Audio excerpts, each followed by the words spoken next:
Ngiyanibingelela nonke ababukeli be-Blaqlife TV, nginamukele kuhlelo lethu esilibiza ngokuthi izigameko noma izinkinga zempilo. Igama lami nginguStufuza Dlangamandla Zulu. Today ngivakashele ubhuti ozosichazela kabanzi ukuthi bamgile ngani. Ngabe usehilile yini futhi na? Sawubona. Yebo sawubona sisi. Kunjani? Siyaphila njani? Ngiyaphila nami. Ngicela igama nesibongo. Okay, America wakandlovu lo? America. Yes, America. America. Yes. Oh, okay, yes. Okay. Ubuya kuphi ngokuhlala? Ngisuka eNanda eMzinyathi. Yeah.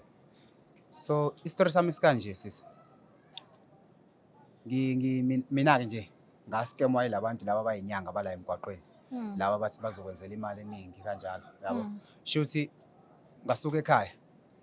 Mangisuka ekhaya nginakho ukuthi mangabe kuphela inyanga kuthunywe mina cause imaphi laba abantu laba bathi imali yamagundane emgaqweni abaphethe amaphepha noma yilaba abajwayele ukuphatha izinyoka bememezele estradini ibona baphi laba abagila? Yes, abagila mina yilaba abasemgwaqweni abathi le mali bazokufanele imali yamagundane yonke leyo nto yabo. Oh, okay. So kodwa bona laba abangiskema mina yilaba bathi bakufakela imali kwi-envelope. Bathi wena nje mangabe ubafakela isambe esithize mhlambe mina ngizokhipha imali ethize izophindeka kabili leyo mali mangabe mina sengiyingedwa, yabo. So ngoba ke ekhaya kuthenjwe mina omdala, yabo, njalo makuphela inyanga since ngihlala nesalukwazi makuphela inyanga kufanele kube yimina oyothenga igrosa yasendlini. Then yimi loya ugogo ahola nginikeza imali engango-2000, yabo, athi ngihambe ngiyothenga ukudla. Then ngihambe ngiye eThekwini. Mangifika eThekwini like ngisahamba ngiqhathanisa ama-price ukuthi ukuze kwanele le mali enginikwe yona ngingene kule sitolo ngiphume ngingene kulesi. Then mangithi ngiyadlula kwenye nje ipassage labantu bama kuma passage. Then mangithi ngiyadlula naba labantu ngibone lento mangithi ngiyayibona ngibone nje abantu baningi bangungile kanje. Then nami ngisondele ngithi no ake ngizwe ukuthi kwenzakalani lapha because nami vela ngijahile. Ngithi mangithi ngiyasondela ngiyabona abantu bajahile kanjani uthunyiwe? Phela futhi nami ngiyindoda kufanele ngibuye, yabo.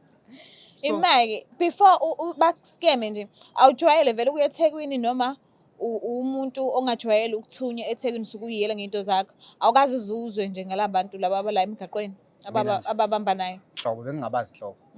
Okay, yeah, ungaqhubeka. Into engenza ukuthi nami ngize mfethu ngibhayiziseke ngangithi mangithi ngiyaqhamuka lapha abantu ngibona bayajabula like ngiyabona ukuthi lento eyenziwa lapha bayayithanda because bebethi mabeqeda ukuyenza le mali semtime bayithathe bese beloku benika abantu ukuthi babanike like 300 esandleni, yabo. So yilonto ejabulisa abantu nami ngigcine ngiheheka ngithi hayibo phela imali nami ngiyayidinga, yabo. Then ngisondele nami mangifika khona ngithi nje ngiyalalela avela ngibone lo baba bese yangitshela ukuthi hayi ngisondele ngaphambili. Mangifika ngaphambili then anginikeza imali athi mfethu ubamba la, then uyabona ukuthi mina ngiyakwazi ukuyenza imali kodwa buka ngenze enye ayenze le mali. Hayibo ngithi ngiyabona nami ngampela nansi imali iyaphuma eboxini.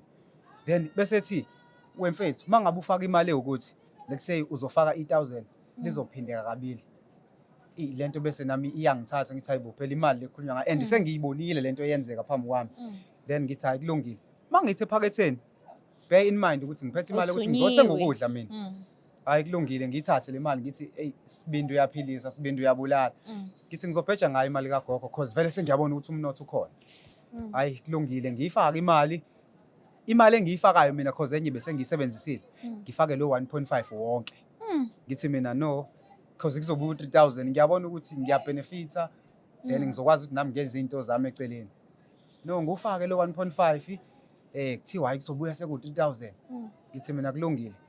La ngiyisola khona lento athi ubaba ngizokunika le envelope le ayivale wangiflathela wenza lezi zinto zakhe akazenze emva kwalokho wathi ngizokunika le envelope.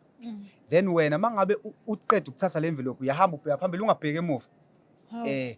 Ungabheke emuva nje ungabuyi ngisho nala ngoba manje le mali izokwenzeka kube khona iphutha.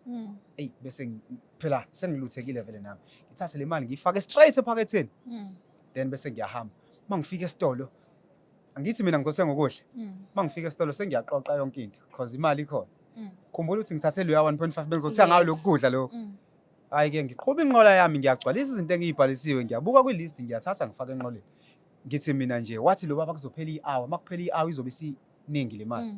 Ngiyabona iyasondela imali i-hourweni. Yes. Then hayi ngihambe mangifika lapha sengiqoqele yonke into ngiyakukhesha la ngiyakhona ngiyokhokha mina.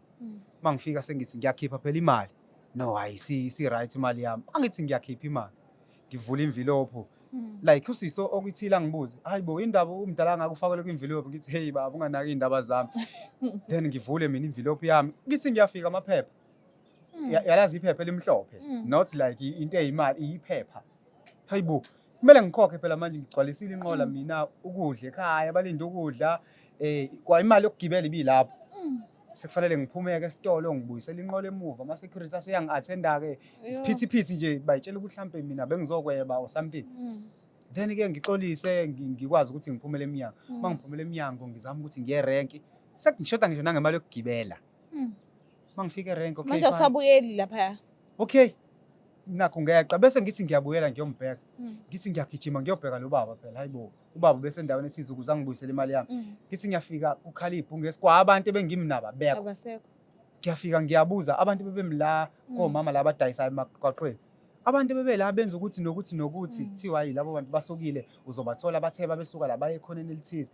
ngithi ngiyagijima ngiya lapho nalapho ngiyafika akho umuntu then yimilo yangikhathazekile ngihlale phansi mfethu angisazi ingqondo ijame gogo ngisaba ngisho ukumtshela ngizothina emuva imali ukudla kukho okay ngihambe ngiye rank mangifika rank ifanele ngizama ukuthi ngikhulume no manager ngimcele manager mfethu sekwenzeka into kanje nami ngisigodla story because bazobona ukuthi no ngiyabagoqa kanjalo then ngimtshela ukuthi no imali sizoyithola phambili kanje ngimcela ukuthi ngizohlala ku-TV then ngizokhokha phambili then bese ke mina sengichazela uSicapha lo kuyena umsizi kaDrivethi mfethu anginayo imali kanje kwenzeka ukuthi cela ungihlalise ku-TV ukuze ngikwazi ukufika ekhaya then mangifika ekhaya ke mfethu kwamina ngisangena angazi ngizokwenza njani ukudla angibuyanga nakho imali and ngiyabona ukuthi ugogo mangiloko ngimlandisa ke story like akakholwa yabo like ngathi senginomkhubo omusha engikwenzayo like ngiyiphuzile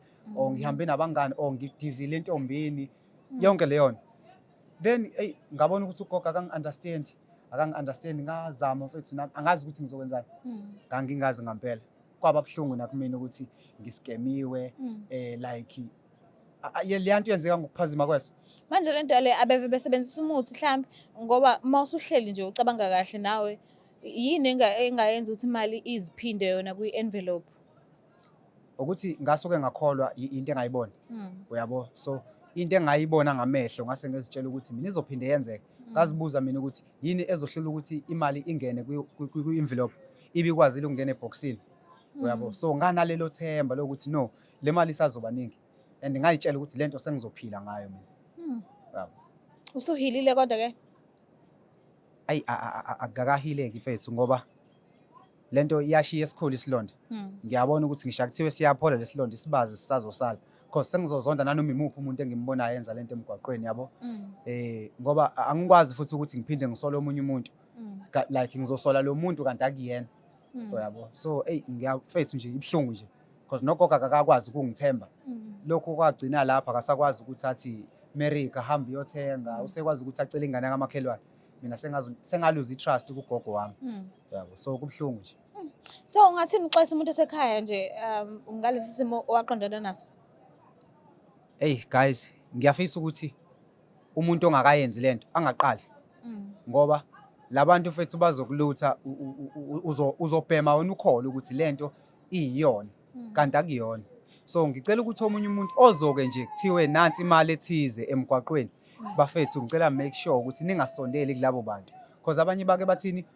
izokugxoba into ethize ungasondeli then like gxibe khona unyakaza wena nje enza sure ukuthi awusondeli kulabo bantu ngoba bayinkinga bafuna ukudla imali zethu like badla amandla ethu basiqambela amanga basithembisa into engekho like ayikho le yanto mfethu kholwani mina ayikho sibonga kakhulu ukuthi usivakashele kuhlelo lethu ngiyabonga nami sisi niyazibonela nani bubukele emakhaya ukuthi mawulokho uhamba ukhulumisa abantu emgaqweni sho kahle kahle mawusethekwini nje fanele ube umuntu deaf ongezwa ongakhulumi onje noma kuthiwa uyayitshela vuma kona lokho uthi uyayitshela uqonde la uyakhona ungakhulumisi umuntu because la bantu bayabambana uzithola ukuthi awusakwazi kushina nanokuthola imali yokugibela uphendele emuva noma imali yepetrol mekuthi unemoto mhlamba abanye baphucwa ngisho khewe emoto kuningi kuyenzakala eThekwini izigade ungakhohlwa ukusubscribe ulike ushare ngensina kakhulu bye Blaqlife TV.